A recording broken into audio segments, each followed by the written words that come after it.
আজকের তারিখ 25শে মার্চ 2026। আজকে দেখবো বাহরাইন থেকে ঢাকা বিমান ভাড়া।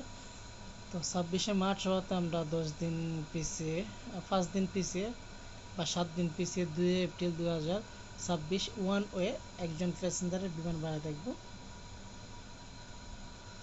যদি দেখি বাহরাইন টু ঢাকা শুধুমাত্র একটা ফ্লাইট অ্যাভেলেবেল আছে ওমান এয়ার, যেটা 52,426 টাকা।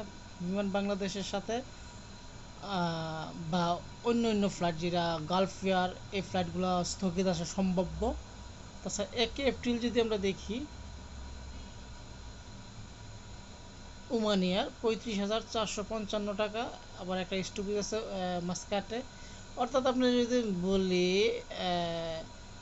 6 এপ্রিল 1 এপ্রিল গালফ এয়ারের সরাসরি কোনো ফ্লাইট আমার নজরে আসছে না, যেটা ওমান এয়ারটাই অ্যাভেলেবেল আছে। আর বিমান বাংলাদেশের এই যে ওমান এয়ার, ওমান থেকে দোহা থেকে ঢাকা, এরকমভাবে প্রায় অনেক প্রাইস বেশি।